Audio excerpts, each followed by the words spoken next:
Primeira carta de Paulo aos Coríntios, capítulo 1. Eu, Paulo, que fui chamado pela vontade de Deus para ser apóstolo de Cristo Jesus, escrevo, junto com o irmão Sóstenes, esta carta à Igreja de Deus que está na cidade de Corinto. Escrevo a todos os que, pela sua união com Cristo Jesus, foram chamados para pertencerem ao povo de Deus. Esta carta é também para aqueles que em todos os lugares adoram o nosso Senhor Jesus Cristo, Senhor deles e nosso. Que a graça e a paz de Deus, o nosso Pai, e do Senhor Jesus Cristo estejam com vocês. Eu sempre agradeço ao meu Deus por causa da graça que Ele tem dado a vocês por meio de Cristo Jesus. Por estarem unidos com Cristo Jesus, vocês foram enriquecidos em tudo, tanto no dom de anunciar o Evangelho, como no dom da sabedoria espiritual.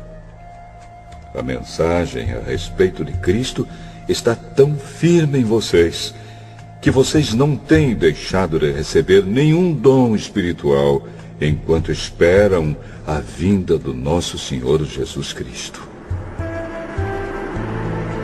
Cristo vai conservá-los firmes até o fim, para que no dia da volta do nosso Senhor Jesus Cristo, vocês não tenham culpa de nada. Deus é fiel e chamou vocês para que vivam em união com o seu Filho Jesus Cristo, o nosso Senhor. Irmãos, peço pela autoridade do nosso Senhor Jesus Cristo que vocês estejam de acordo no que dizem e que não haja divisões entre vocês. Sejam completamente unidos num só pensamento e numa só intenção. Pois, meus irmãos, algumas pessoas da família de Cloé me contaram que existem brigas entre vocês. O que eu quero dizer é isto. Cada um de vocês diz uma coisa diferente. Um diz, eu sou de Paulo. Outro, eu sou de Apolo. Outro, eu sou de Pedro. E ainda outro, eu sou de Cristo. Por acaso Cristo foi dividido em várias partes? Será que Paulo morreu crucificado em favor de vocês? Ou será que vocês foram batizados em nome de Paulo? Graças a Deus que eu não batizei nenhum de vocês, a não ser Crispo e Gaio. Assim ninguém pode dizer que vocês foram batizados em meu nome. Ah, sim. Batizei também Estéfanas e a família dele. Mas não lembro de ter batizado mais ninguém. Pois Cristo não me enviou para batizar, mas para anunciar o Evangelho. E anunciá-lo sem usar a linguagem da sabedoria humana, para não tirar o poder da morte de Cristo na cruz. De fato, a mensagem da morte de Cristo na cruz é loucura para os que estão se perdendo. Mas para nós, que estamos sendo salvos, é o poder de Deus.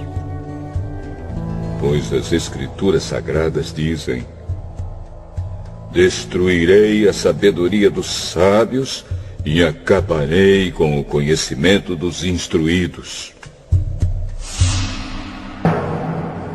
Então, o que poderão dizer os sábios e os instruídos? O que vão dizer os grandes oradores deste mundo? Deus tem mostrado que a sabedoria deste mundo é loucura. Pois Deus, na sua sabedoria, não deixou que os seres humanos o conhecessem por meio da sabedoria deles. Pelo contrário, resolveu salvar aqueles que creem, e fez isso por meio da mensagem que anunciamos, a qual é chamada de louca.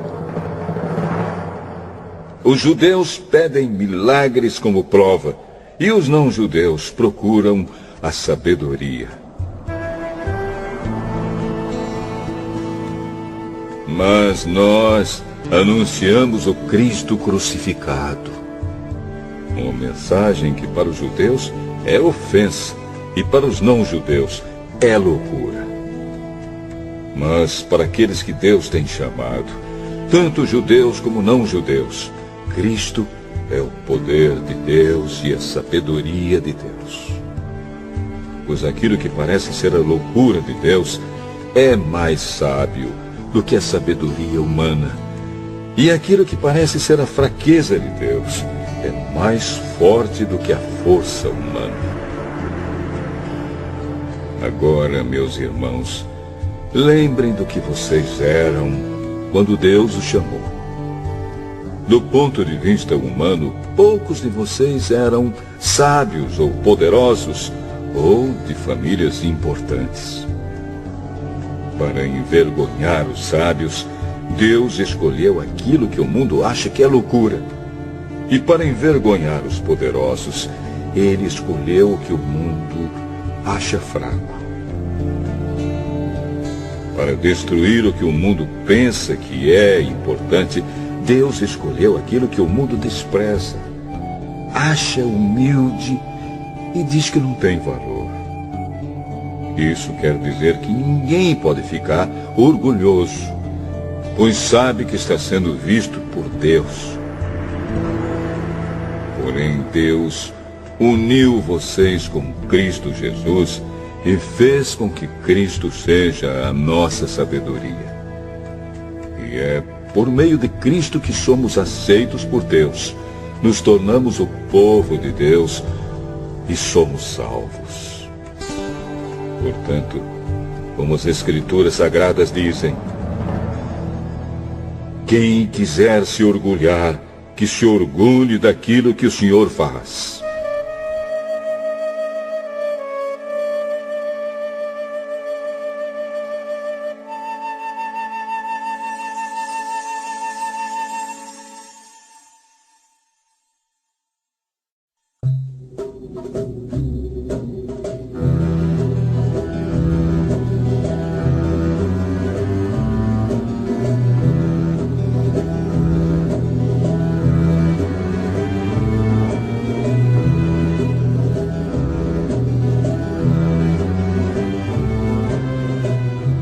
Primeira carta aos Coríntios, capítulo 2.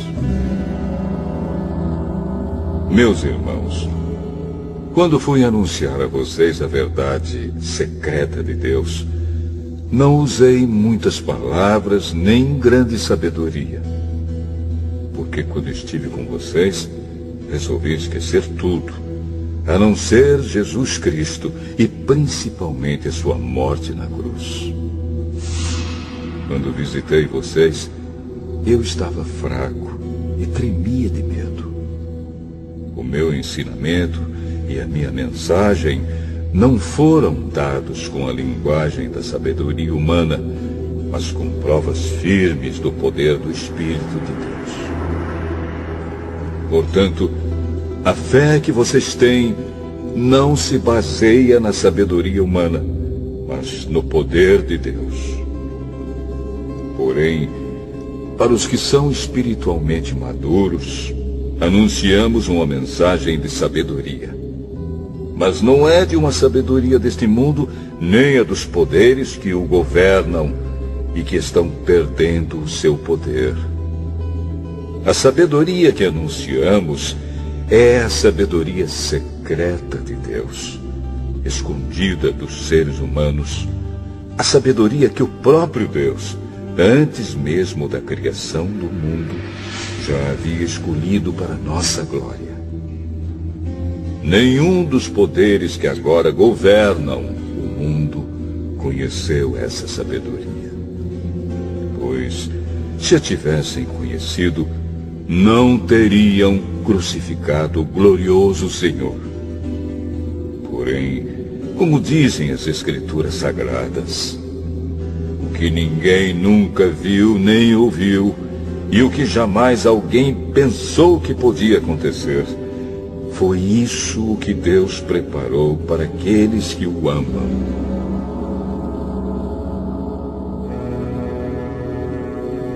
Mas foi a nós que Deus, por meio do Espírito, revelou o seu segredo. O Espírito Santo examina tudo, até mesmo os planos mais profundos e escondidos de Deus. Quanto ao ser humano, somente o Espírito que está nele é que conhece tudo a respeito dele. E quanto a Deus, somente o seu próprio Espírito conhece tudo a respeito dele. Não foi o Espírito deste mundo que nós recebemos, mas o Espírito mandado por Deus, para que possamos entender tudo o que Deus nos tem dado. Portanto, quando falamos, nós usamos palavras ensinadas pelo Espírito de Deus e não palavras ensinadas pela sabedoria humana. Assim explicamos as verdades espirituais aos que são espirituais. Mas quem não tem o Espírito de Deus não pode receber os dons que vêm do Espírito e, de fato, nem mesmo pode entendê-los. Essas verdades são loucura para essa pessoa, porque o sentido delas só pode ser entendido de modo espiritual. A pessoa que tem o Espírito Santo pode julgar o valor de todas as coisas, porém ela mesma não pode ser julgada por ninguém. Como dizem as Escrituras Sagradas, quem pode conhecer a mente do Senhor? Quem é capaz de lhe dar conselhos? Mas nós pensamos como Cristo pensa.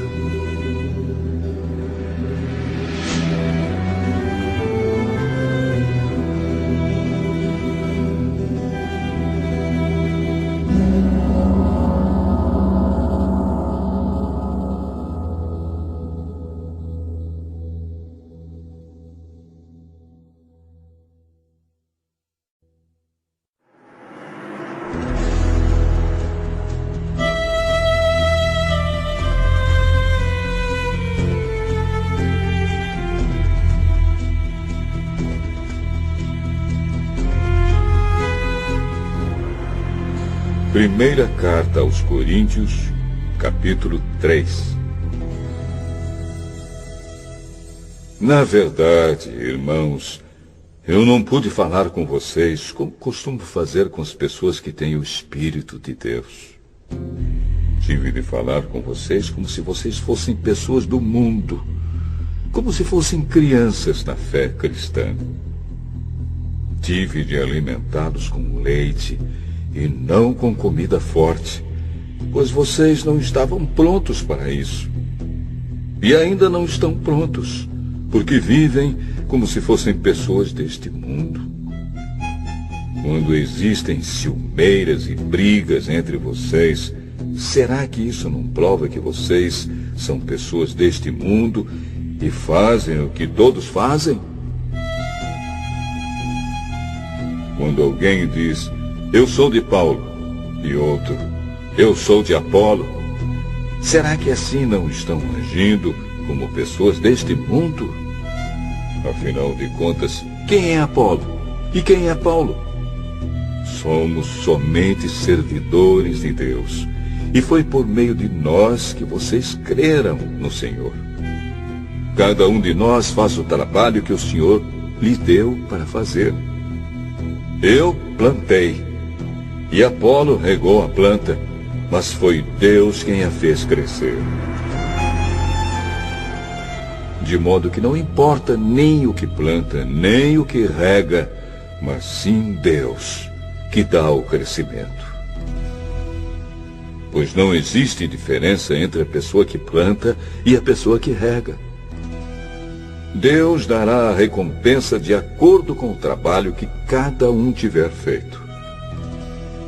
Porque nós somos companheiros de trabalho no serviço de Deus, e vocês são o terreno no qual Deus faz o seu trabalho. Vocês são também o edifício de Deus. Usando o dom que Deus me deu, eu faço o trabalho de um construtor competente. Ponho o alicerce e outro constrói em cima dele. Porém, cada um deve construir com cuidado. Porque Deus já pôs Jesus Cristo como o único alicerce, e nenhum outro alicerce pode ser colocado. Alguns usam ouro ou prata ou pedras preciosas para construírem em cima do alicerce. E ainda outros usam madeira ou capim ou palha. O dia de Cristo vai mostrar claramente a qualidade do trabalho de cada um. Pois o fogo daquele dia mostrará o trabalho de cada pessoa. O fogo vai mostrar e provar a verdadeira qualidade do trabalho. Se aquilo que alguém construir em cima do alicerce resistir ao fogo, então o construtor receberá a recompensa. Mas se o trabalho de alguém for destruído pelo fogo, então esse construtor perderá a recompensa. Porém, ele mesmo será salvo, como se tivesse passado pelo fogo para se salvar. Certamente vocês sabem que são o templo de Deus e que o Espírito de Deus vive em vocês. Assim, se alguém destruir o templo de Deus, Deus destruirá essa pessoa. Pois o templo de Deus é santo e vocês são o seu templo. Que ninguém engane a si mesmo. Se algum de vocês pensa que é sábio conforme a sabedoria humana, então precisa se tornar louco para ser de fato sábio. Pois aquilo que este mundo acha que é sabedoria, Deus acha que é loucura. Como dizem as Escrituras Sagradas, Deus pega os sábios nas suas espertezas. E também, o Senhor sabe que os pensamentos dos sábios não valem nada. Ninguém deve se orgulhar daquilo que as pessoas podem fazer. Pois tudo é de vocês.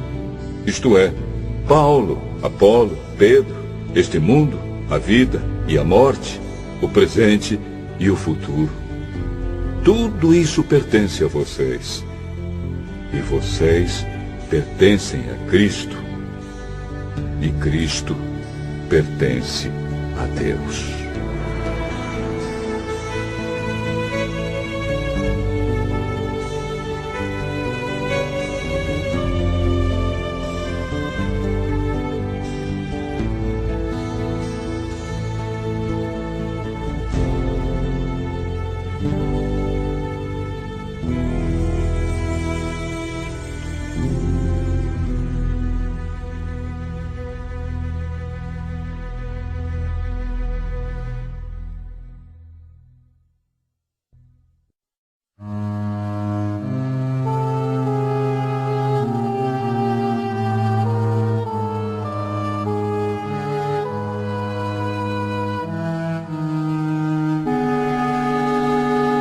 Primeira Carta aos Coríntios, capítulo 4. Vocês nos devem tratar como servidores de Cristo, que foram encarregados de administrar a realização dos planos secretos de Deus. O que se exige de quem tem essa responsabilidade é que seja fiel ao seu Senhor. Mas para mim não tem a menor importância ser julgado por vocês ou por um tribunal humano. Eu não julgo nem a mim mesmo. A minha consciência está limpa, mas isso não prova que sou, de fato, inocente. Quem me julga é o Senhor. Portanto, não julguem ninguém antes da hora. Esperem o julgamento final, quando o Senhor vier. Ele trará para a luz os segredos escondidos no escuro e mostrará as intenções que estão no coração das pessoas. Então cada um receberá de Deus os elogios que merece. Meus irmãos, é para instruir vocês que eu tenho aplicado essas lições a mim mesmo e a Apolo. Usei nós dois como um exemplo para que vocês aprendam o que quer dizer o ditado. Obedeça ao que está escrito. Ninguém deve se orgulhar de uma pessoa e desprezar outra. Quem é que fez você superior aos outros? Por acaso não foi Deus quem lhe deu tudo o que você tem? Então, por que é que você fica todo orgulhoso, como se o que você tem não fosse dado por Deus? Pelo que parece, vocês já têm tudo o que precisam. Já são ricos. Vocês já se tornaram reis e nós não. Que bom se vocês fossem reis de verdade, para que nós pudéssemos reinar junto com vocês. Porque me parece que Deus pôs a nós, os apóstolos, no último lugar. Somos como as pessoas condenadas a morrer em público, como espetáculo para o mundo inteiro, tanto para os anjos como para os seres humanos. Por causa de Cristo, nós somos loucos, mas vocês são sábios por estarem unidos com Ele. Nós somos fracos e vocês são fortes. Vocês são respeitados e nós somos desprezados. Até agora temos passado fome e sede. Temos nos vestido com trapos, temos recebido bofetadas e não temos lugar certo para morar. Temos nos cansado de trabalhar para nos sustentar. Quando somos amaldiçoados, nós abençoamos. Quando somos perseguidos, aguentamos com paciência. Quando somos insultados, respondemos com palavras delicadas. Somos considerados como lixo e até agora somos tratados como a imundície deste mundo. Não estou escrevendo essas coisas para envergonhar vocês, mas para ensiná-los como se vocês fossem meus próprios filhos queridos. Mesmo que vocês tivessem milhares de mestres na fé cristã, não poderiam ter mais de um pai. Pois, quando ele vem a vocês no Evangelho, eu me tornei o pai de vocês na vida que vivem em união com Cristo Jesus. Portanto, eu peço que sigam o meu exemplo. Por isso estou enviando para vocês Timóteo, que é meu querido e fiel filho no Senhor. Ele vai ajudá-los a lembrarem dos caminhos que sigo na nova vida que tenho em união com Cristo Jesus. Caminhos esses que ensino em todas as igrejas. Alguns de vocês ficaram orgulhosos, certos de que eu não iria visitá-los. Porém, se o Senhor quiser, eu vou visitá-los logo. Então vou saber o que esses orgulhosos são capazes de fazer e não somente o que eles são capazes de dizer. Pois o reino de Deus não é coisa de palavras, mas de poder.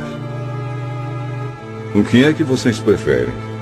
Que eu vá até vocês com um chicote ou com o coração cheio de amor e bondade?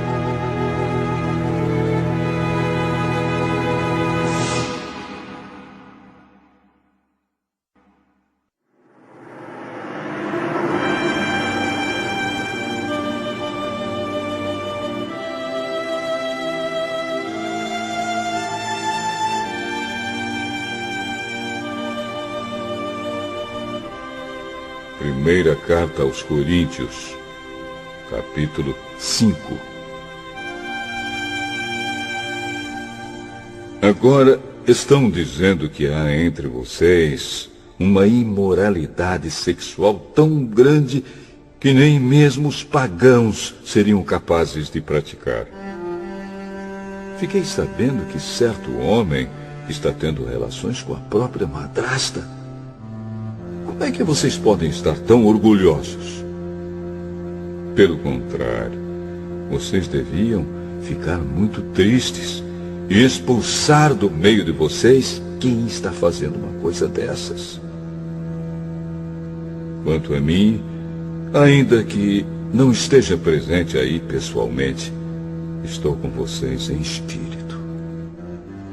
E agindo como se eu estivesse aí, já julguei, pela autoridade do nosso Senhor Jesus, o homem que está fazendo essa coisa horrível. Quando vocês se reunirem, estarei com vocês em espírito.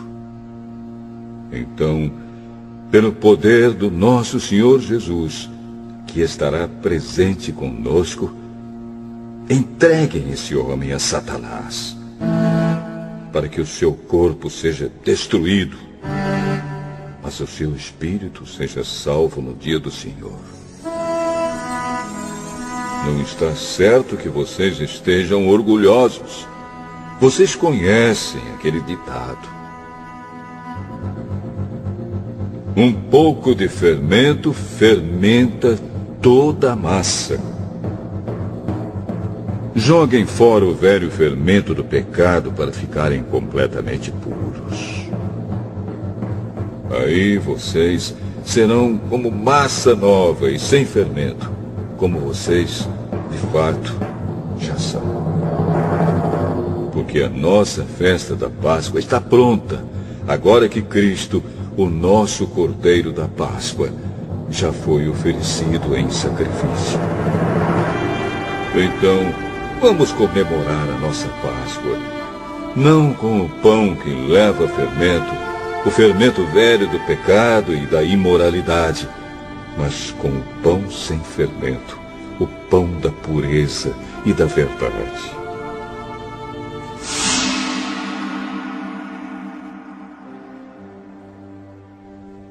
Na outra carta que escrevi a vocês, eu recomendei que vocês não tivessem nada a ver com gente imoral.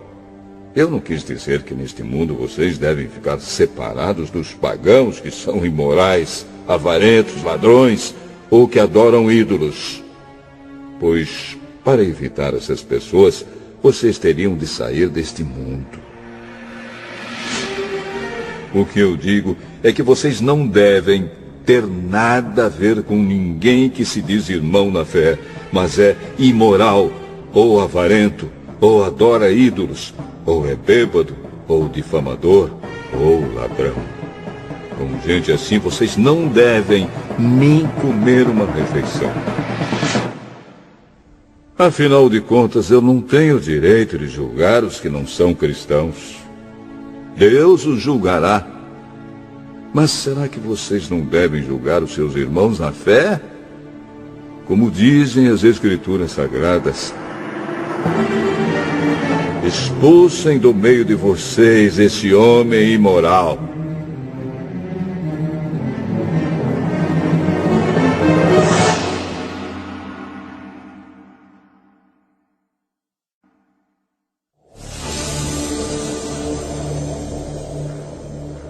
Primeira carta aos Coríntios, capítulo 6.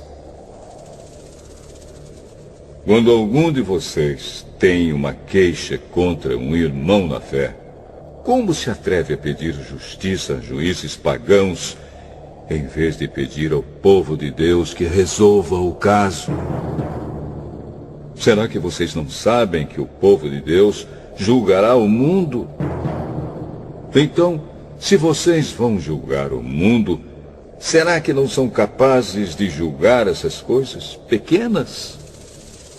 Por acaso vocês não sabem que nós julgaremos até mesmo os anjos? Muito mais, então, devemos julgar as coisas desta vida. Portanto, se surgir alguma questão dessas, será que vocês vão procurar pessoas que são desprezadas na igreja para julgarem esses casos? Que vergonha! Será que entre vocês não existe alguém com bastante sabedoria para resolver uma questão entre irmãos? É claro que existe. Mas o que acontece é que um irmão em Cristo leva ao tribunal a sua queixa contra outro irmão e deixa que juízes pagãos julguem o caso. Só o fato de existirem questões entre vocês já mostra que vocês estão falhando completamente. Não seria melhor aguentar a injustiça? Não seria melhor ficar com o prejuízo? Pelo contrário, vocês cometem injustiça e roubam e fazem isso tudo contra os seus próprios irmãos. Vocês sabem que os maus não terão parte no reino de Deus. Não se enganem, pois os imorais, os que adoram ídolos, os adúlteros, os homossexuais, os ladrões, os avarentos, os bêbados, os caluniadores e os assaltantes não terão parte no reino de Deus. Alguns de vocês eram assim, mas foram lavados do pecado, separados para pertencer a Deus e aceitos por Ele, por meio do Senhor Jesus Cristo e pelo Espírito do nosso Deus. Alguém vai dizer: eu posso fazer tudo o que quero. Pode sim, mas nem tudo é bom para você. Eu poderia dizer: posso fazer qualquer coisa, mas não vou deixar que nada me escravize. Outro vai dizer: o alimento existe para o estômago, e o estômago existe para o alimento. Sim, mas Deus acabará com os dois. O nosso corpo não existe para praticar a imoralidade, mas para servir o Senhor. E o Senhor cuida do nosso corpo. Pelo seu poder, Deus ressuscitou o Senhor e também nos ressuscitará. Será que vocês não sabem que o corpo de vocês faz parte do corpo de Cristo? Será que eu vou pegar uma parte do corpo de Cristo e fazer com que ela seja parte do corpo de uma prostituta? É claro que não. Ou será que vocês não sabem que o homem que se une com uma prostituta se torna uma só pessoa com ela? As Escrituras Sagradas afirmam: os dois se tornam uma só pessoa. Porém, quem se une com o Senhor se torna espiritualmente uma só pessoa com Ele. Fujam da imoralidade sexual. Qualquer outro pecado que alguém comete não afeta o corpo, mas a pessoa que comete imoralidade sexual peca contra o seu próprio corpo. Será que vocês não sabem que o corpo de vocês é o templo do Espírito Santo que vive em vocês e lhes foi dado por Deus? Vocês não pertencem a vocês mesmos, mas a Deus, pois Ele os comprou e pagou o preço. Portanto, usem o seu corpo para a glória dele.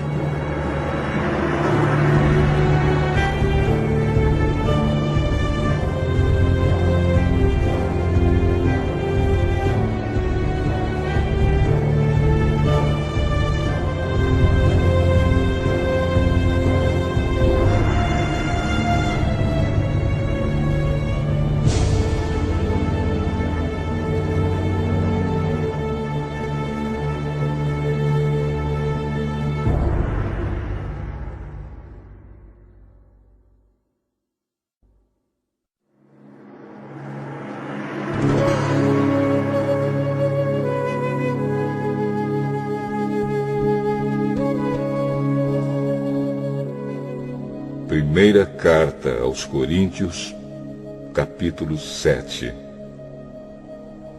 Agora vou tratar dos assuntos a respeito dos quais vocês me escreveram. Vocês dizem que o homem faz bem em não casar. Mas eu digo, já que existe tanta imoralidade sexual, cada homem deve ter a sua própria esposa e cada mulher o seu próprio marido. O homem deve cumprir o seu dever como marido, e a mulher também deve cumprir o seu dever como esposa. A esposa não manda no seu próprio corpo. Quem manda é o seu marido. Assim também o marido não manda no seu próprio corpo. Quem manda é a sua esposa. Que os dois não se neguem um ao outro, a não ser que concordem em não ter relações por algum tempo, a fim de se dedicar à oração. Mas depois devem voltar a ter relações, a fim de não caírem nas tentações de Satanás, por não poderem se dominar. Não digo isso como uma ordem, mas como uma sugestão. Realmente, eu gostaria que todos fossem como eu. Porém, cada um tem o dom que Deus lhe deu. Um tem este dom e outro aquele. Aos solteiros e às viúvas eu digo que seria melhor para eles ficarem sem casar, como eu. Mas, se vocês não podem dominar o desejo sexual, então casem, pois é melhor casar do que ficar queimando de desejo. Para os que já estão casados, tenho um mandamento que não é meu, mas do Senhor, que a mulher não se separe do seu marido. Porém, se ela se separar, que não case de novo, ou então que faça as pazes com o marido, e que o homem não se divorcie da sua esposa. Aos outros digo eu mesmo, e não o Senhor. Se um homem cristão é casado com uma mulher que não é cristã, e ela concorda em continuar vivendo com ele, que ele não se divorcie dela. E se uma mulher cristã é casada com um homem que não é cristão, e ele concorda em continuar vivendo com ela, que ela não se divorcie dele.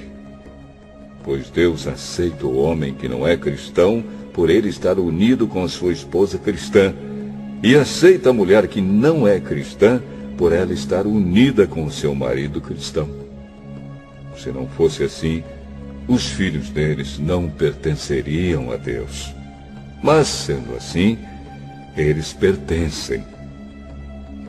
Porém, se o marido não cristão ou a esposa não cristã quiser o divórcio, então que se divorcie.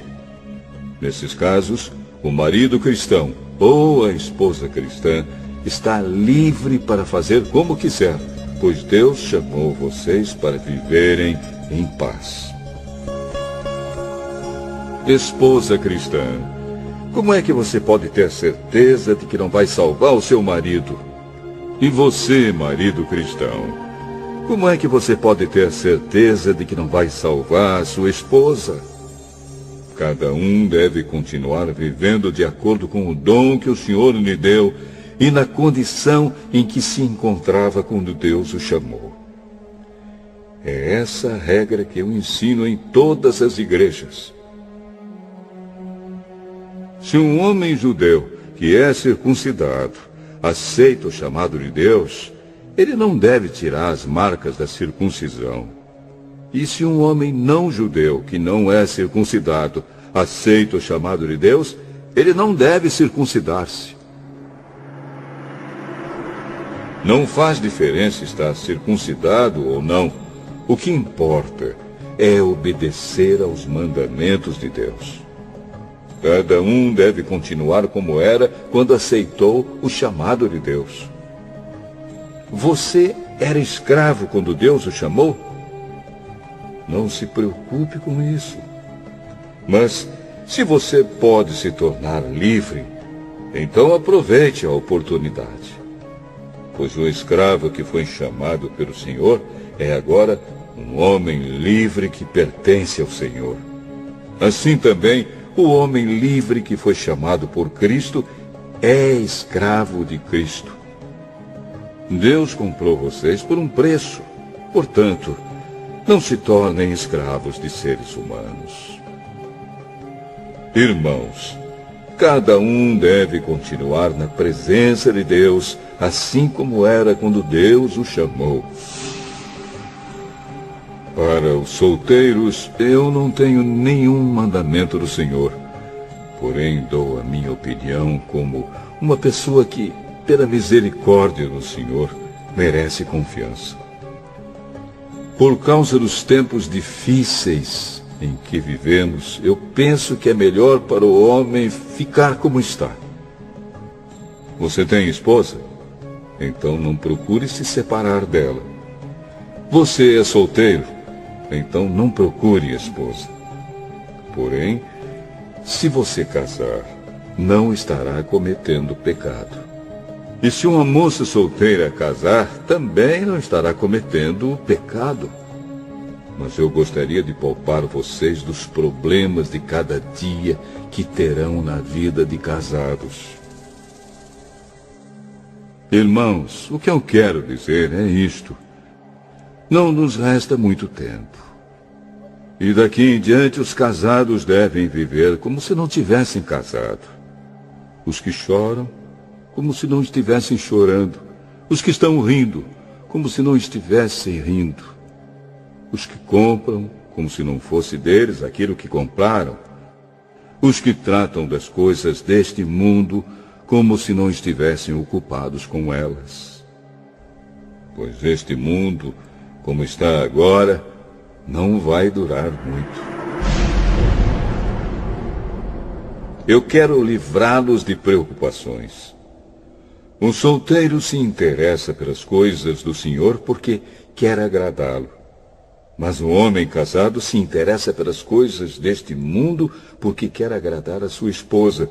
E por isso é puxado por duas direções diferentes.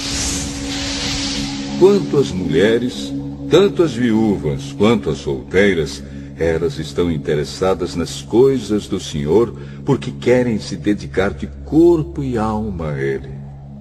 Mas a mulher casada se interessa pelas coisas deste mundo porque quer agradar o marido. Eu estou dizendo isso porque quero ajudá-los. Não estou querendo obrigar ninguém a nada. Pelo contrário, quero que façam o que é direito e certo e que se entreguem ao serviço do Senhor com toda a dedicação. Aos que ficaram noivos, mas resolveram não casar mais, eu digo o seguinte: se o rapaz sente que assim não está agindo certo com a sua noiva e acha que a sua paixão por ela ainda é muito forte e que devem casar, então que casem. Não existe pecado nisso.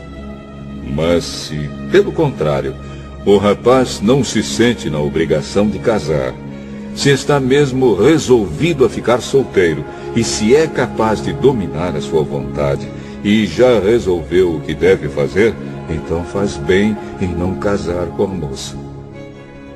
Assim, quem casa faz bem, mas quem não casa faz melhor ainda. A mulher não está livre enquanto seu marido estiver vivo. Caso o marido morra, ela fica livre para casar com quem quiser, contanto que case com um cristão. Porém, ela será mais feliz se ficar como está. Essa é a minha opinião. Eu acho que também tenho o Espírito de Deus.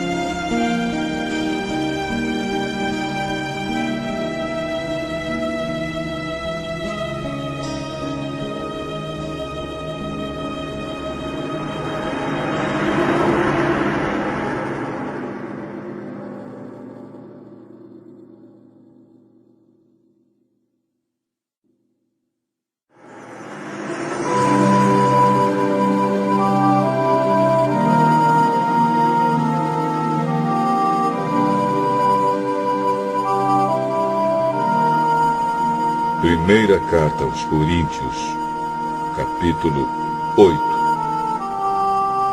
Agora vou tratar do problema dos alimentos oferecidos aos ídolos. Na verdade, como se diz, todos nós temos conhecimento. Porém, esse tipo de conhecimento enche a pessoa de orgulho, mas o amor nos faz progredir na fé. A pessoa que pensa que sabe alguma coisa ainda não tem a sabedoria que precisa. Mas quem ama a Deus é conhecido por Ele. Quanto a comer alimentos que tenham sido oferecidos aos ídolos, nós sabemos que um ídolo representa alguma coisa que realmente não existe. E sabemos que existe somente um Deus.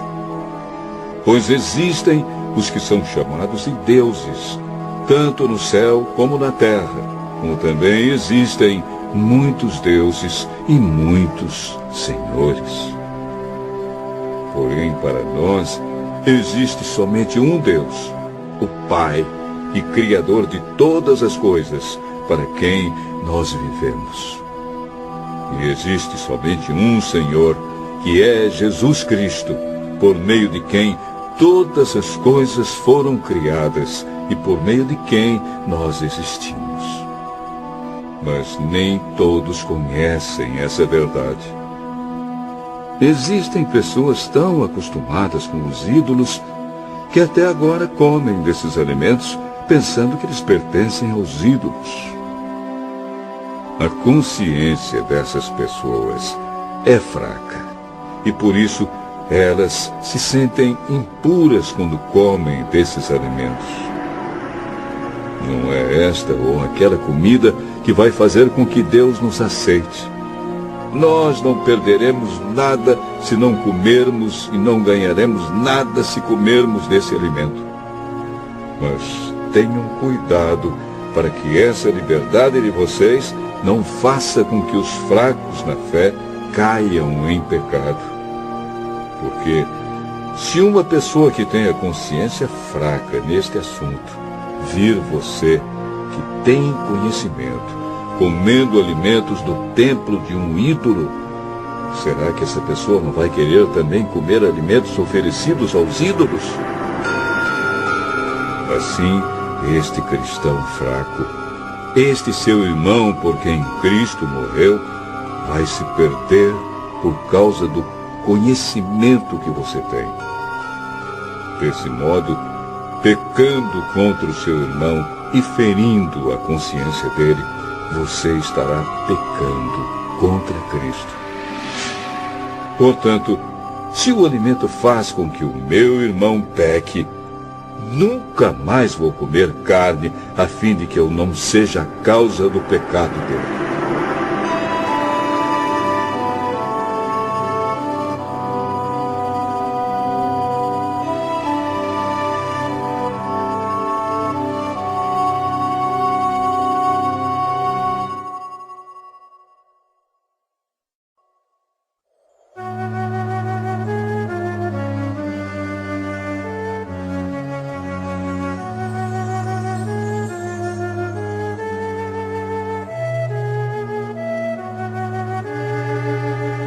Primeira carta aos Coríntios, capítulo 9.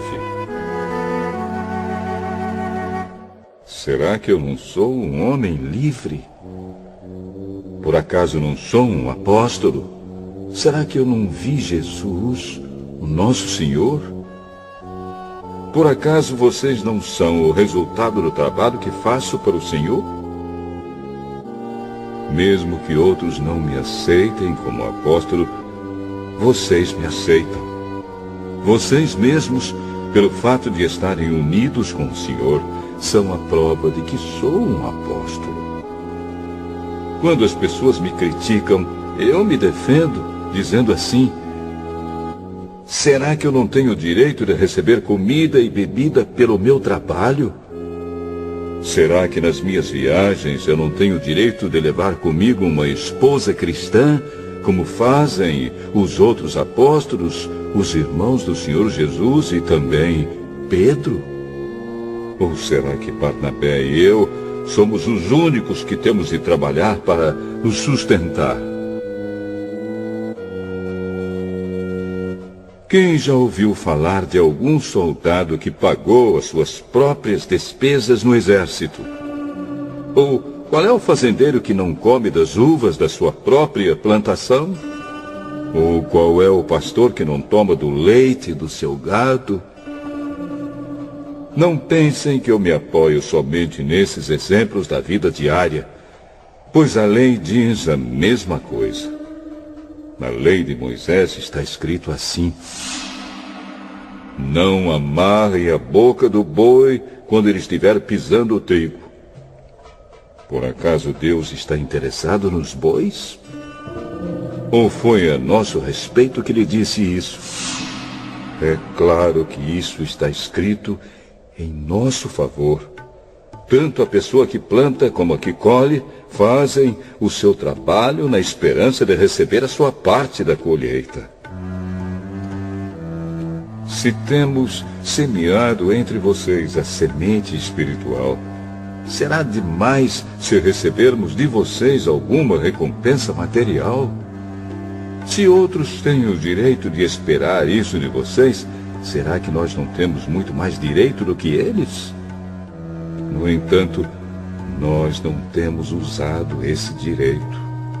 Pelo contrário, temos aguentado tudo para não atrapalhar o Evangelho de Cristo. Certamente vocês sabem que os que trabalham no templo, é do templo que recebem os seus alimentos. E sabem também que os que oferecem sacrifícios no altar recebem uma parte da carne dos animais que são sacrificados ali. Assim o Senhor mandou também que aqueles que anunciam o Evangelho vivam do trabalho de anunciar o Evangelho. Mas eu não tenho usado nenhum desses direitos. Nem estou escrevendo isso agora para exigir esses direitos para mim mesmo. Eu preferiria morrer a fazer isso. E ninguém vai me tirar o orgulho que eu tenho de agir assim. Eu não tenho direito de ficar orgulhoso por anunciar o Evangelho. Afinal de contas, fazer isso é minha obrigação. Ai de mim se não anunciar o Evangelho. Por isso, se eu faço o meu trabalho por minha própria vontade, então posso esperar algum pagamento. Porém, se faço como um dever, é porque é um trabalho que Deus me deu para fazer. Nesse caso, qual é o pagamento que recebo? É a satisfação de anunciar o Evangelho sem cobrar nada e sem exigir os direitos que tenho como pregador do Evangelho. Sou um homem livre. Não sou escravo de ninguém. Mas eu me fiz escravo de todos a fim de ganhar para Cristo o maior número possível de pessoas. Quando trabalho entre os judeus, vivo como judeu, a fim de ganhá-los para Cristo. Não estou debaixo da lei de Moisés, mas quando trabalho entre os judeus, vivo como se estivesse debaixo dessa lei, para ganhar os judeus para Cristo. Assim também, quando estou entre os não-judeus, vivo fora da lei de Moisés, a fim de ganhar os não-judeus para Cristo. Isso não quer dizer que eu não obedeço à lei de Deus, pois estou, de fato, debaixo da lei de Cristo.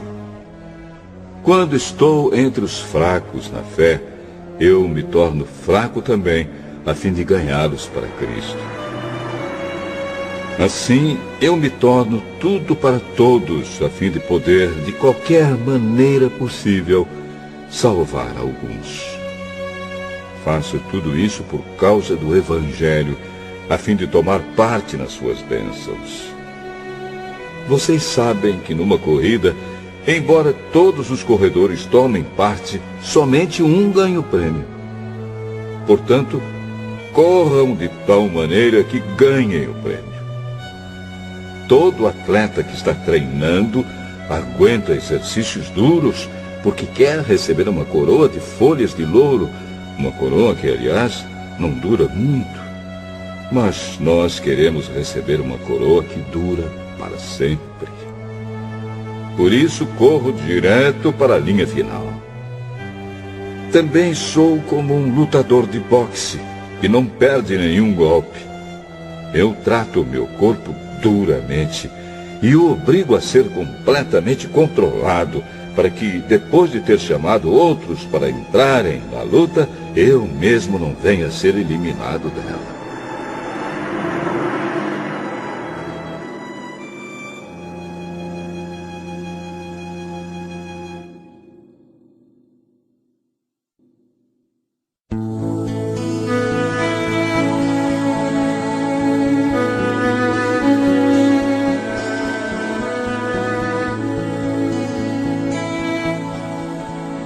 Primeira carta aos Coríntios, capítulo 10.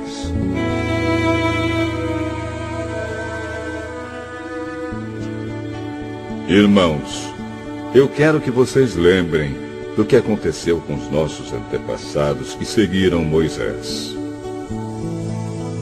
Todos foram protegidos pela nuvem e passaram pelo Mar Vermelho. Como seguidores de Moisés, eles foram batizados na nuvem e no mar. Todos comeram da mesma comida espiritual e beberam da mesma bebida espiritual. Pois bebiam daquela rocha espiritual que ia com eles, e a rocha era Cristo. Mas Deus não ficou contente com a maioria deles, e por isso eles morreram. E os seus corpos ficaram espalhados no deserto.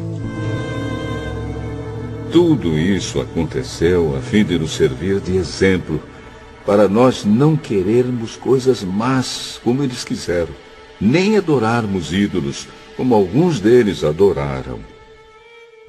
Como dizem as Escrituras Sagradas, o povo sentou-se para comer e beber e se levantou para se divertir.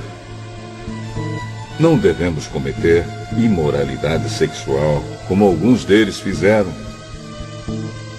E porque eles fizeram isso, 23 mil deles caíram mortos num só dia. Não devemos pôr à prova a paciência de Cristo, como alguns deles fizeram, e por isso foram mortos pelas cobras. Vocês não devem se queixar, como fizeram alguns deles, e por isso foram destruídos pelo anjo da morte. Tudo isso aconteceu com os nossos antepassados, a fim de servir de exemplo para os outros. E aquelas coisas foram escritas a fim de servirem de aviso para nós. Pois estamos vivendo no fim dos tempos. Portanto, aquele que pensa que está de pé, é melhor ter cuidado para não cair. As tentações que vocês têm de enfrentar são as mesmas que os outros enfrentam, mas Deus cumpre a sua promessa e não deixará que vocês sofram tentações que vocês não têm forças para suportar.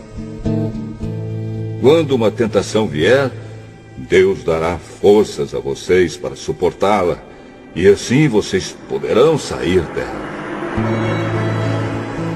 Por isso, meus queridos amigos, fujam da adoração de ídolos. Eu falo com vocês como com pessoas que têm capacidade para entender o que estou afirmando. Julguem vocês mesmos o que eu estou dizendo. Pensem no cálice pelo qual damos graças a Deus na ceia do Senhor. Será que quando bebemos desse cálice, não estamos tomando parte do sangue de Cristo? E quando partimos e comemos o pão, não estamos tomando parte do corpo de Cristo? Mesmo sendo muitos, todos comemos do mesmo pão, que é um só, e por isso somos um só corpo. Pensem no povo de Israel. Aqueles que comem as coisas oferecidas em sacrifícios tomam parte juntos no sacrifício que é oferecido a Deus no altar. O que é que eu quero dizer com isso? Que o ídolo ou o alimento que é oferecido a ele tem algum valor? É claro que não. O que estou dizendo é que aquilo que é sacrificado nos altares pagãos é oferecido aos demônios e não a Deus. E eu não quero que vocês tomem parte nas coisas dos demônios. Vocês não podem beber do cálice do Senhor e também do cálice dos demônios. Vocês não podem comer na mesa do Senhor e também na mesa dos demônios. Ou será que queremos provocar o Senhor, fazendo com que ele fique com ciúmes? Por acaso vocês pensam que somos mais fortes do que ele? Alguns dizem assim: podemos fazer tudo o que queremos. Sim, mas nem tudo é bom. Podemos fazer tudo o que queremos, mas nem tudo é útil. Ninguém deve buscar os seus próprios interesses, e sim os interesses dos outros. Vocês podem comer de tudo que se vende no açougue, sem terem nenhuma dúvida de consciência. Pois, como dizem as Escrituras Sagradas, a terra e tudo o que nela existe pertencem ao Senhor. Se alguém que não é cristão convidá-los para comer e vocês resolverem ir, comam o que for posto na frente de vocês e não façam perguntas por motivo de consciência. Mas, se alguém disser a vocês: esta comida foi oferecida aos ídolos, neste caso, não comam, por causa daquele que disse isso e também por motivo de consciência. Não estou falando da sua própria consciência, mas da consciência do outro. Mas alguém pode perguntar: por que é que a minha liberdade deve ser diminuída pela consciência dos outros? Se eu agradeço a Deus o alimento que como, por que é que sou criticado, se já o agradeci a Deus? Portanto, quando vocês comem, ou bebem, ou fazem qualquer outra coisa, façam tudo para a glória de Deus. Vivam de tal maneira que não prejudiquem os judeus, nem os não-judeus, nem a igreja de Deus. Façam como eu. Procuro agradar a todos em tudo o que faço, não pensando no meu próprio bem, mas no bem de todos, a fim de que eles possam ser salvos.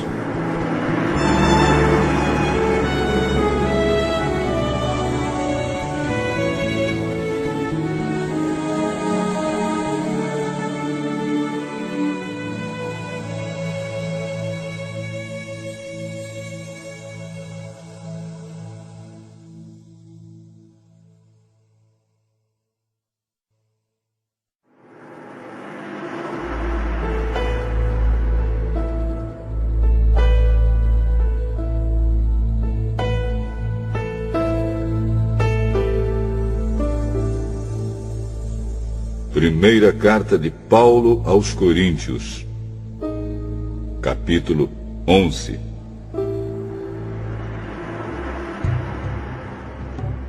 Sigam o meu exemplo como eu sigo o exemplo de Cristo. Eu os elogio porque vocês sempre lembram de mim e seguem as instruções que eu passei para vocês.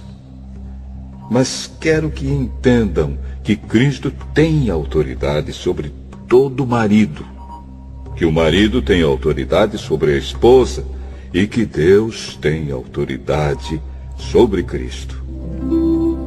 Se um homem cobre a cabeça quando ora ou anuncia a mensagem de Deus nas reuniões de adoração, ele está ofendendo a honra de Cristo.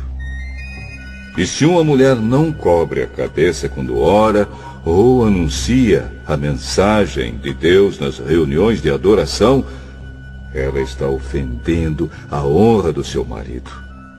Nesse caso, não há nenhuma diferença entre ela e a mulher que tem a cabeça rapada. Se a mulher não cobre a cabeça, então é melhor que ela corte o cabelo de uma vez.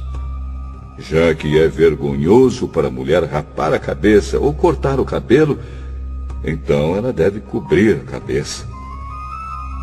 O homem não precisa cobrir a cabeça, pois ele reflete a imagem e a glória de Deus. Mas a mulher reflete a glória do homem, pois o homem não foi feito da mulher, mas a mulher foi feita do homem. O homem não foi criado por causa da mulher, mas sim a mulher por causa do homem. Portanto, por causa dos anjos, a mulher deve pôr um véu na cabeça para mostrar que está debaixo da autoridade do marido. No entanto, por estarmos unidos com o Senhor, nem a mulher é independente do homem, nem o homem é independente da mulher. Porque assim como a mulher foi feita do homem, assim também o homem nasce da mulher. E tudo vem de Deus. Julguem vocês mesmos. Será que é certo que num culto de adoração a mulher ore a Deus sem estar com a cabeça coberta? Pois a própria natureza ensina que o cabelo comprido é uma desonra para o homem. Mas para a mulher, o cabelo comprido é motivo de orgulho. O cabelo foi dado a ela para lhe servir de véu. Mas se alguém quer discutir sobre esse assunto, o que eu posso dizer é que nem nós, nem as igrejas de Deus temos outro costume nas reuniões de adoração. Nas instruções que agora vou dar a vocês, eu não posso elogiá-los, pois as suas reuniões de adoração fazem mais mal do que bem. Para começar, me contaram que nessas reuniões há grupos de pessoas que estão brigando. E eu creio que, em parte, isso é verdade. Não há dúvida de que é preciso haver divisões entre vocês para que fique claro quem são os que estão certos. Quando vocês se reúnem, não é a ceia do Senhor que vocês comem, pois na hora de comer, cada um trata de tomar a sua própria refeição. E assim, enquanto uns ficam com fome, outros chegam até a ficar bêbados. Por acaso vocês não têm as suas próprias casas onde podem comer e beber? Ou será que preferem desprezar a igreja de Deus e envergonhar os que são pobres? O que é que vocês esperam que eu lhes diga? Querem que os elogie? É claro que não vou elogiá-los. Porque eu recebi do Senhor este ensinamento que passei para vocês. Que o Senhor Jesus, na noite em que foi traído, pegou o pão e deu graças a Deus. Depois partiu o pão e disse: Isto é o meu corpo, que é entregue em favor de vocês. Façam isto em memória de mim. Assim também, depois do jantar, ele pegou o cálice e disse: Este cálice é a nova aliança feita por Deus com o seu povo. Aliança que é garantida pelo meu sangue. Cada vez que vocês beberem deste cálice, façam isso em memória de mim. De maneira que cada vez que vocês comem deste pão e bebem deste cálice, estão anunciando a morte do Senhor até que ele venha. Por isso, aquele que comer do pão do Senhor ou beber do seu cálice de modo que ofenda a honra do Senhor, estará pecando contra o corpo e o sangue do Senhor. Portanto, que cada um examine a sua consciência, e então coma do pão e beba do cálice. Pois A pessoa que comer do pão ou beber do cálice sem reconhecer que se trata do corpo do Senhor, estará sendo julgada ao comer e beber para o seu próprio castigo. É por isso que muitos de vocês estão doentes e fracos, e alguns já morreram. Se examinássemos primeiro a nossa consciência, nós não seríamos julgados pelo Senhor. Mas somos julgados e castigados pelo Senhor para não sermos condenados junto com o mundo. Portanto, meus irmãos, quando vocês se reunirem para a ceia do Senhor, esperem uns pelos outros. E se alguém estiver com fome, que coma em casa, para que Deus não castigue vocês por causa dessas reuniões. Os outros assuntos eu resolverei quando chegar aí.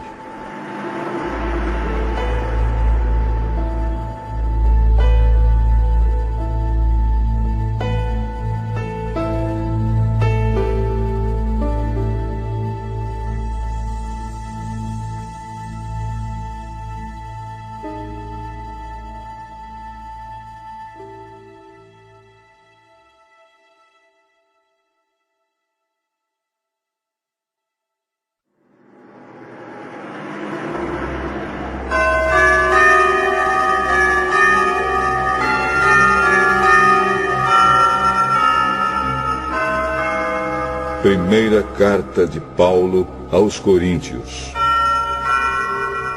capítulo 12. Meus irmãos, quero que vocês saibam a verdade a respeito dos dons que o Espírito Santo dá. Vocês sabem que, quando ainda eram pagãos, vocês eram desviados de várias maneiras para a adoração dos ídolos, os quais não têm vida. Por isso precisam compreender que ninguém que diz que Jesus seja maldito pode estar falando pelo poder do Espírito de Deus.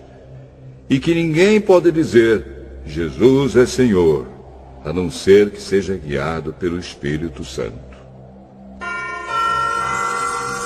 Existem tipos diferentes de dons espirituais, mas é um só e o mesmo Espírito quem dá esses dons.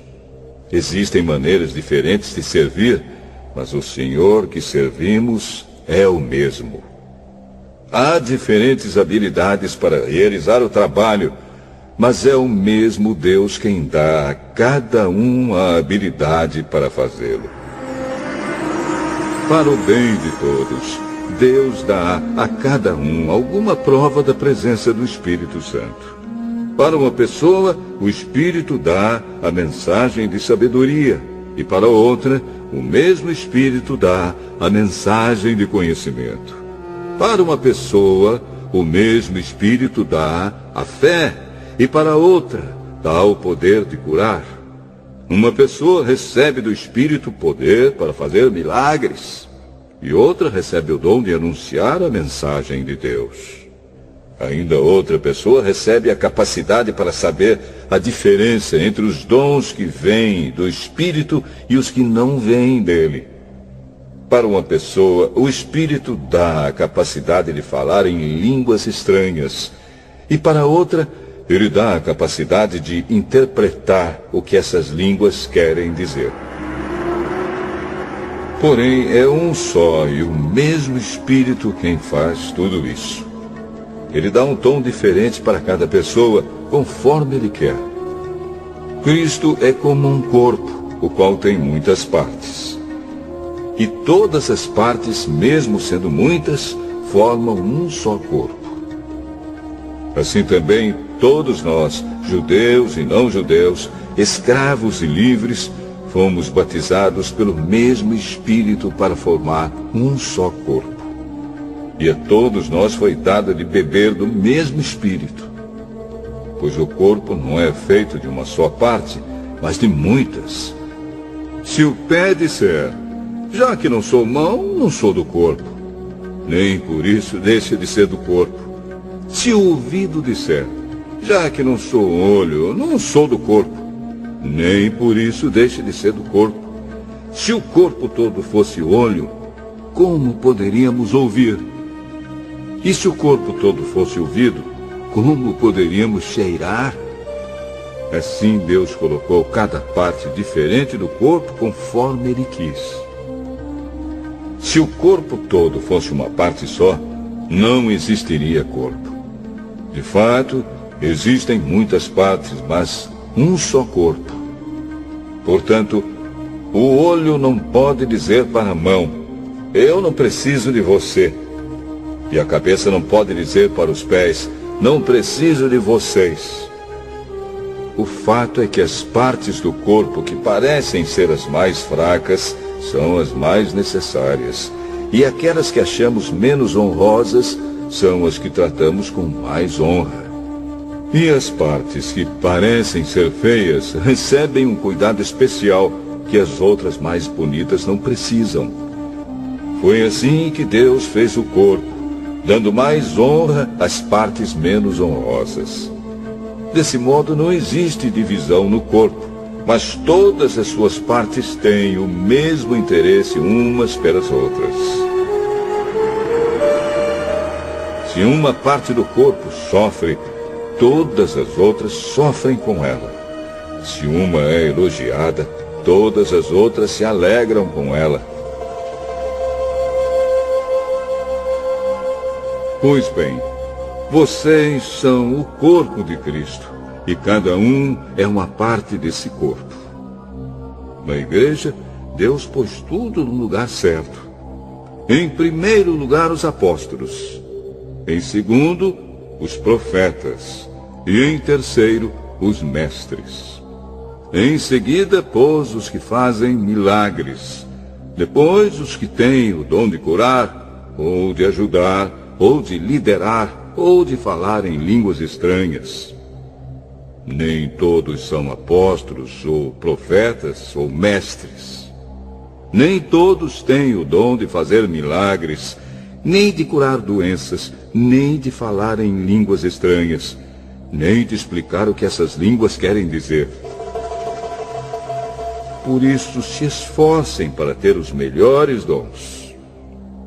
Porém, eu vou mostrar a vocês o caminho que é o melhor de todos.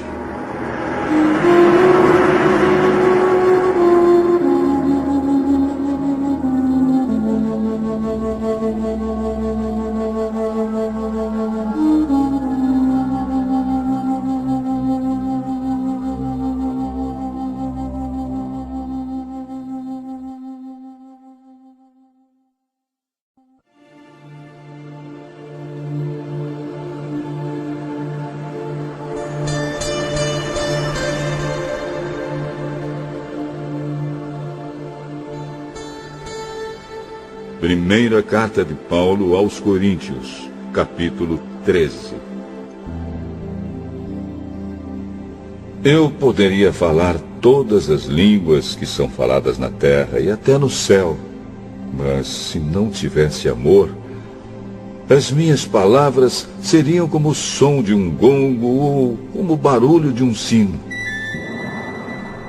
Poderia ter o dom de anunciar mensagens de Deus, ter todo o conhecimento, entender todos os segredos e ter tanta fé que até poderia tirar as montanhas do seu lugar. Mas, se não tivesse amor, eu não seria nada. Poderia dar tudo o que tenho e até mesmo entregar o meu corpo para ser queimado. Mas se eu não tivesse amor, isso não me adiantaria nada. Quem ama é paciente e bondoso. Quem ama não é ciumento, nem orgulhoso, nem vaidoso. Quem ama não é grosseiro, nem egoísta, não fica irritado, nem guarda mágoas. Quem ama não fica alegre quando alguém faz uma coisa errada, mas se alegra quando alguém faz o que é certo. Quem ama nunca desiste, porém suporta tudo com fé, esperança e paciência. O amor é eterno. Existem mensagens espirituais, porém elas durarão pouco. Existe o dom de falar em línguas estranhas, mas acabará logo. Existe o conhecimento, mas também terminará. Pois os nossos dons de conhecimento e as nossas mensagens espirituais são imperfeitos. Mas, quando vier o que é perfeito, então o que é imperfeito desaparecerá. Quando eu era criança, falava como criança, sentia como criança e pensava como criança. Agora que sou adulto, parei de agir como criança. O que agora vemos é como uma imagem imperfeita num espelho embaçado, mas depois veremos face a face. Agora o meu conhecimento é imperfeito, mas depois conhecerei perfeitamente, assim como sou conhecido por Deus. Portanto, agora existem estas três coisas: a fé, a esperança e o amor. Porém, a maior delas é o amor.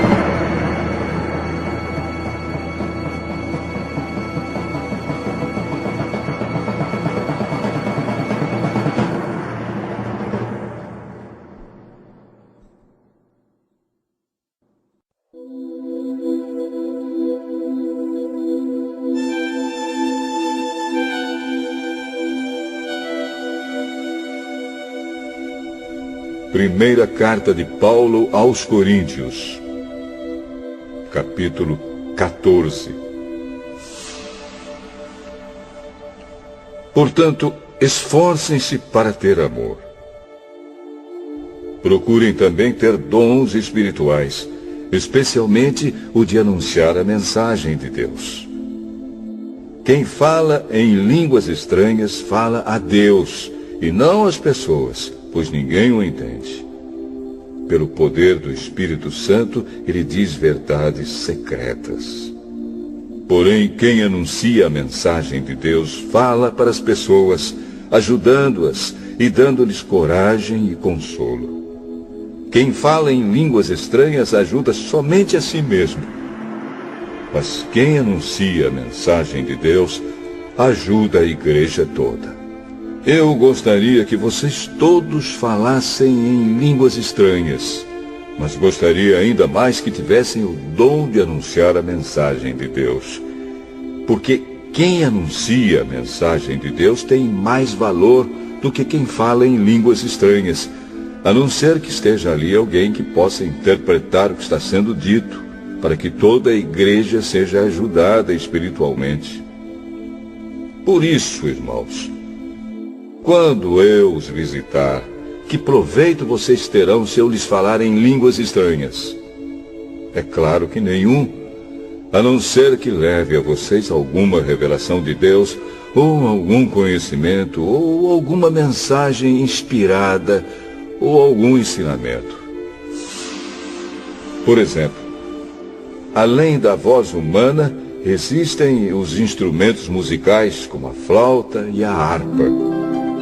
Se os sons não saírem com toda clareza, como poderá alguém saber o que está sendo tocado em um ou outro desses instrumentos? Se quem toca a corneta não der um som bem claro, quem se preparará para a batalha? Assim também, como é que os outros vão entender o que vocês estão dizendo se a mensagem por meio de línguas estranhas não for clara? Vocês estariam falando para o vento.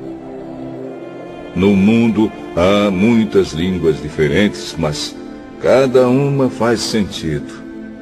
Porém, se eu não entendo a língua na qual alguém está falando comigo, então quem fala essa língua é estrangeiro para mim, e eu sou um estrangeiro para ele.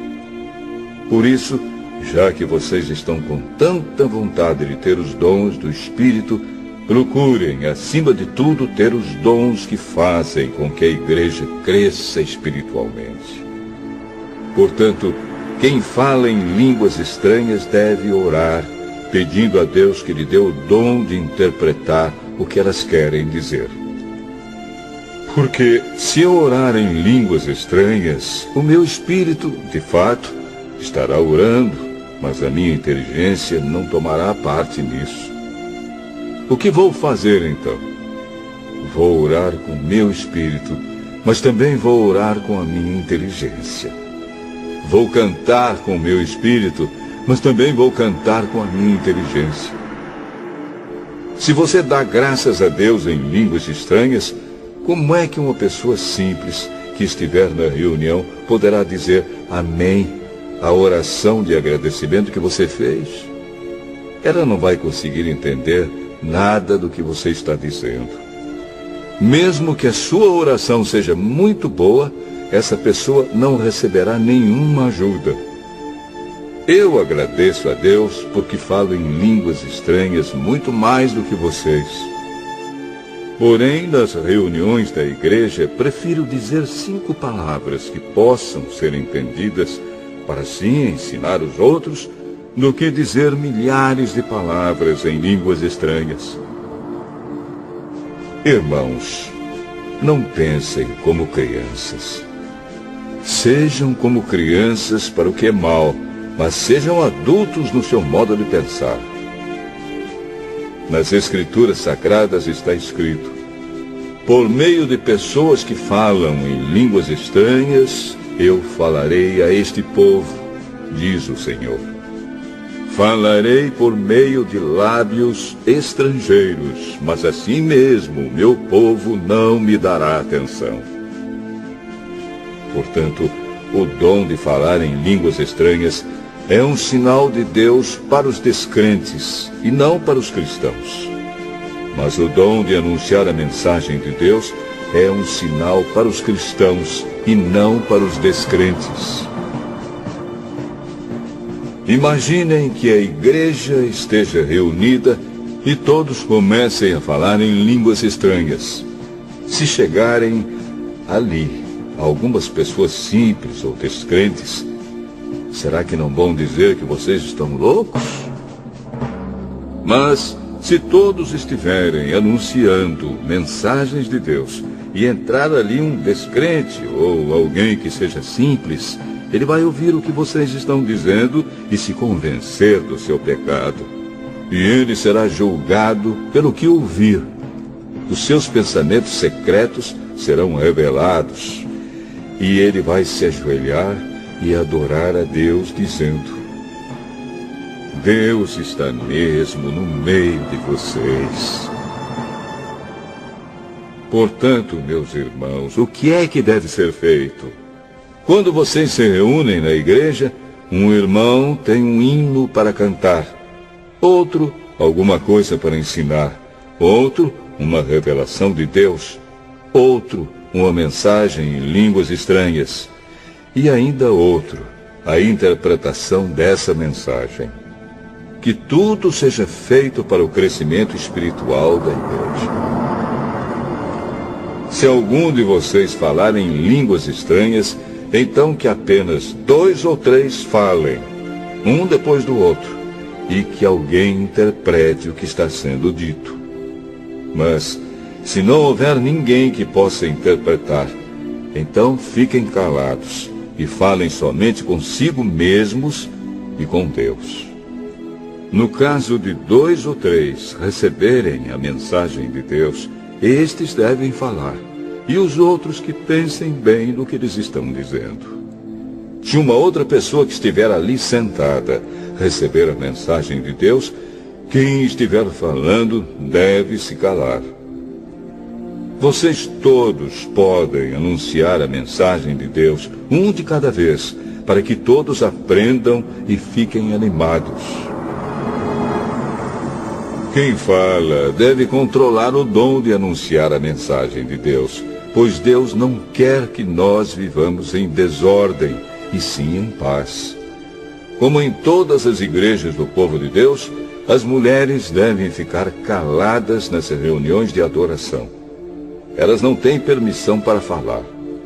Como diz a lei, elas não devem ter cargos de direção. Se quiserem saber alguma coisa, que perguntem em casa ao marido. É vergonhoso que uma mulher fale nas reuniões da igreja. Por acaso a mensagem de Deus veio de vocês? Ou será que veio somente para vocês? Se alguém pensa que é mensageiro de Deus ou que tem algum dom espiritual, deve saber que o que estou escrevendo é mandamento do Senhor. Mas se alguém não der atenção a isso, que ninguém dê atenção a essa pessoa. Assim, meus irmãos, procurem sempre anunciar a mensagem de Deus, mas não proíbam que se falem línguas estranhas. Portanto, façam tudo com decência e ordem.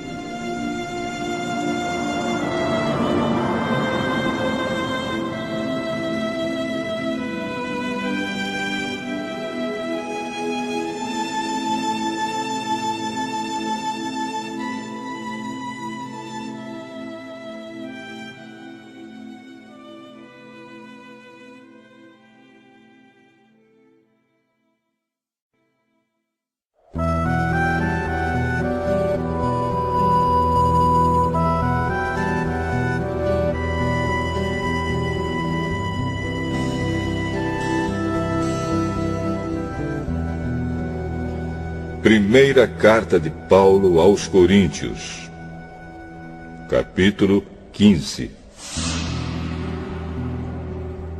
Agora, irmãos, quero que lembrem do evangelho que eu anunciei a vocês, no qual vocês aceitaram e no qual continuam firmes. A mensagem que anunciei a vocês é o evangelho, por meio do qual vocês são salvos, se continuarem firmes nele. A não ser que não tenha adiantado nada vocês crerem nele. Eu passei para vocês o ensinamento que recebi e que é da mais alta importância. Cristo morreu pelos nossos pecados, como está escrito nas Escrituras Sagradas. Ele foi sepultado e no terceiro dia foi ressuscitado, como está escrito nas Escrituras, e apareceu a Pedro e depois aos 12 apóstolos. Depois apareceu de uma só vez a mais de 500 seguidores, dos quais a maior parte ainda vive, mas alguns já morreram. Em seguida apareceu a Tiago, e mais tarde a todos os apóstolos. Por último, depois de todos, ele apareceu também a mim, como para alguém nascido fora de tempo. De fato, eu sou o menos importante dos apóstolos e até nem mereço ser chamado de apóstolo, pois persegui a igreja de Deus. Mas, pela graça de Deus, sou o que sou. E a graça que ele me deu não ficou sem resultados. Pelo contrário, eu tenho trabalhado muito mais do que todos os outros apóstolos. No entanto, não sou eu quem tem feito isso, e sim a graça de Deus que está comigo.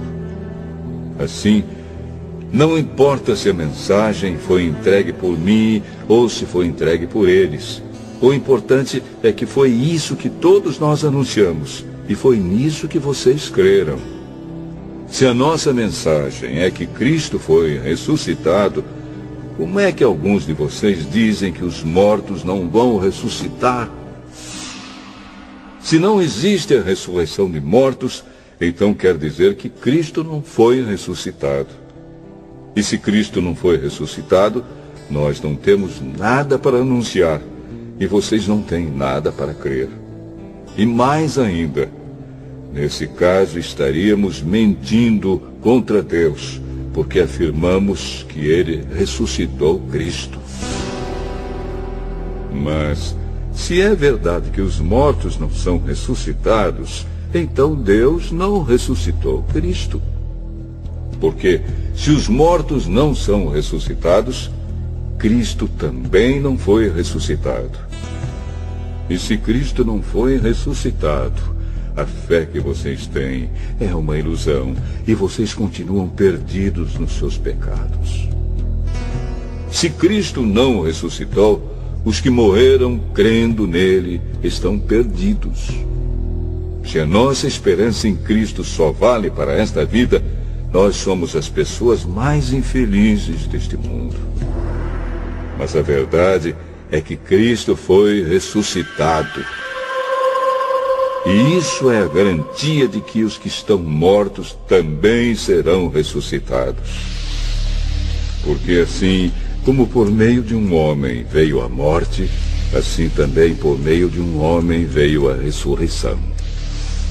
Assim como, por estarem unidos com Adão, todos morrem, assim também, por estarem unidos com Cristo, todos ressuscitarão. Porém, cada um será ressuscitado na sua vez. Cristo, o primeiro de todos, depois os que são de Cristo, quando ele vier. E então virá o fim. Cristo destruirá todos os governos espirituais, todas as autoridades e poderes, e entregará o reino a Deus, o Pai. Pois Cristo tem de reinar até que Deus faça com que ele domine todos os inimigos. O último inimigo que será destruído é a morte. As Escrituras Sagradas dizem: Deus pôs todas as coisas debaixo do domínio dele. É claro que dentro das palavras, todas as coisas, não está o próprio Deus, que põe tudo debaixo do domínio de Cristo. Mas, quando tudo for dominado por Cristo, então o próprio Cristo, que é o Filho, se colocará debaixo do domínio de Deus, que pôs todas as coisas debaixo do domínio dele. Então Deus reinará completamente sobre tudo. Pensem agora nas pessoas que são batizadas em favor dos mortos. O que é que elas esperam conseguir? Se os mortos não são ressuscitados, por que é que essas pessoas se batizam em favor deles? E quanto a nós, por que é que nos colocamos em perigo a toda hora? Irmãos, eu enfrento a morte todos os dias. Se afirmo isso, é pelo orgulho que tenho de vocês, pois estamos todos unidos com Cristo Jesus, o nosso Senhor. Aqui em Éfeso, eu lutei contra inimigos como se lutasse contra animais selvagens. E se fiz isso somente por interesses humanos, o que foi que eu consegui com isso? Se é verdade que os mortos não são ressuscitados, façamos o que diz o ditado: comamos e bebamos, porque amanhã morreremos. Não se enganem. As más companhias estragam os bons costumes. Comecem de novo a viver uma vida séria e direita e parem de pecar.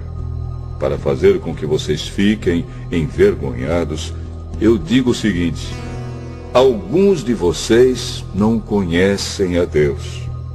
Mas alguém perguntará: como é que os mortos são ressuscitados? Que tipo de corpo eles vão ter? Seu tolo!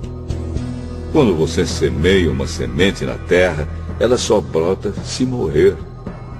E o que foi semeado é apenas uma semente, talvez um grão de trigo ou outra semente qualquer, e não o corpo já formado da planta que vai crescer. Deus dá a essa semente o corpo que Ele quer, e dá a cada semente um corpo próprio. E a carne dos seres vivos não é toda do mesmo tipo. Os seres humanos têm um tipo de carne, os animais outro, os pássaros outro, e os peixes ainda outro. Há também corpos do céu e corpos da terra. Existe um tipo de beleza que pertence aos corpos celestes, e há outro que pertence aos corpos terrestres. O sol tem o seu próprio brilho, a lua outro brilho, e as estrelas têm um brilho diferente. E mesmo as estrelas têm diferentes tipos de brilho. pois será assim quando os mortos ressuscitarem. Quando o corpo é sepultado, é um corpo mortal. Mas quando for ressuscitado, será imortal. Quando ele é sepultado, é feio e fraco. Mas quando for ressuscitado, será bonito e forte. Quando é sepultado, é um corpo material. Mas quando for ressuscitado, será um corpo espiritual. É claro que, se existe um corpo material, então tem de haver também um corpo espiritual. Porque as Escrituras Sagradas dizem: Adão, o primeiro homem, foi criado como ser vivo. Mas o último Adão, Jesus Cristo, é o Espírito que dá a vida. Não é o espiritual que vem primeiro, mas sim o material. Depois é que vem o espiritual. O primeiro homem foi feito do pó da terra. O segundo veio do céu. Os que pertencem à terra são como aquele que foi feito do pó da terra. Os que pertencem ao céu são como aquele que veio do céu. Assim como somos parecidos com o homem feito do pó da terra, assim também seremos parecidos com o homem do céu. Meus irmãos, o que eu quero dizer é isto. O que é feito de carne e de sangue não pode ter parte no reino de Deus. E o que é mortal não pode ter a imortalidade. Escutem bem este segredo. Nem todos vamos morrer, mas todos nós vamos ser transformados num instante, num abrir e fechar de olhos, quando tocar a última trombeta. Ela tocará. Os mortos serão ressuscitados como seres imortais, e todos nós seremos transformados. Pois este corpo mortal precisa se vestir com o que é imortal. Este corpo que vai morrer precisa se vestir com o que não pode morrer. Assim, quando este corpo mortal se vestir com o que é imortal, quando este corpo que morre se vestir com o que não pode morrer, então acontecerá o que as Escrituras Sagradas dizem: a morte está destruída. A vitória é completa. Onde está, ó morte, a sua vitória? Onde está, ó morte, o seu poder de ferir? O que dá à morte o poder de ferir é o pecado. E o que dá ao pecado o poder de ferir é a lei. Mas agradeçamos a Deus que nos dá a vitória por meio do nosso Senhor Jesus Cristo. Portanto, queridos irmãos, continuem fortes e firmes. Continuem ocupados no trabalho do Senhor, pois vocês sabem que todo o seu esforço nesse trabalho sempre traz proveito.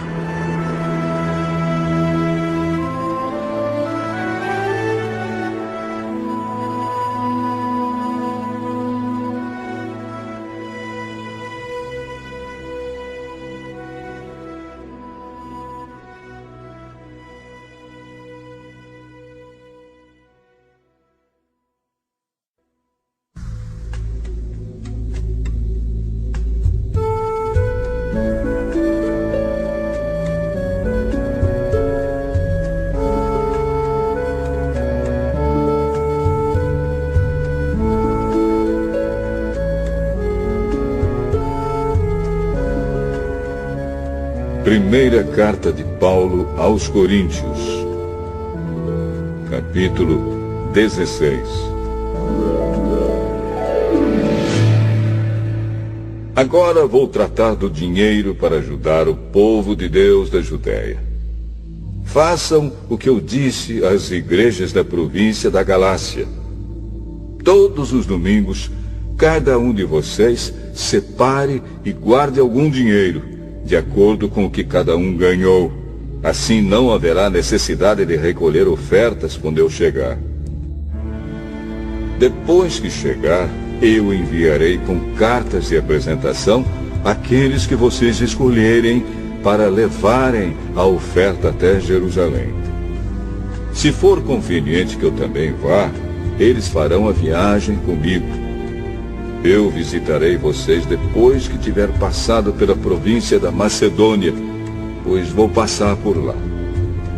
Pode ser que eu fique algum tempo com vocês, talvez todo o inverno, e assim vocês poderão me ajudar a continuar a minha viagem para onde quer que eu for.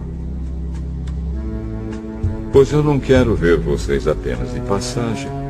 Se o Senhor permitir, espero ficar bastante tempo com vocês. Resolvi ficar aqui em Éfeso até o dia de Pentecostes, pois encontrei aqui ótimas oportunidades para um grande e proveitoso trabalho, embora muita gente esteja contra mim. Se Timóteo chegar aí, façam tudo para que ele se sinta bem entre vocês, pois assim como eu, ele também está trabalhando para o Senhor. Não deixem que ninguém o despreze. Pelo contrário, vocês devem ajudá-lo a continuar a sua viagem em paz, a fim de que ele volte para cá, pois estou esperando que ele volte junto com os outros irmãos. Quanto ao irmão Apolo, tenho recomendado muitas vezes que vá visitar vocês com os outros irmãos, mas ele acha que não deve ir agora. Ele irá na primeira oportunidade. Estejam alertas, fiquem firmes na fé, sejam corajosos, sejam fortes. Que tudo o que vocês fizerem seja feito com amor. Vocês conhecem Estéfanas e a família dele. Vocês sabem que eles foram os primeiros cristãos convertidos na província da Acaia e que eles têm se dedicado ao serviço do povo de Deus. Peço a vocês, meus irmãos, que sigam a orientação deles e dos outros que os ajudam e trabalham com eles. Eu estou alegre com a vinda de Estéfanas, de Fortunato e de Acaico, pois eles fizeram o que vocês, por estarem ausentes, não podiam fazer. Eles me animaram muito, e sei que animaram vocês também. Gente como essa merece elogios. As igrejas da província da Ásia mandam saudações. Áquila e a sua esposa Priscila e a igreja que se reúne na casa deles mandam saudações cristãs a vocês. Todos os irmãos daqui mandam saudações. Cumprimentem uns aos outros com um beijo de irmão. Escrevo isto com a minha própria mão. Quem não ama o Senhor, que seja amaldiçoado. Maranatá. Vem, nosso Senhor. Que a graça do nosso Senhor Jesus esteja com vocês. E que o meu amor esteja com todos vocês, pois estamos unidos com Cristo Jesus.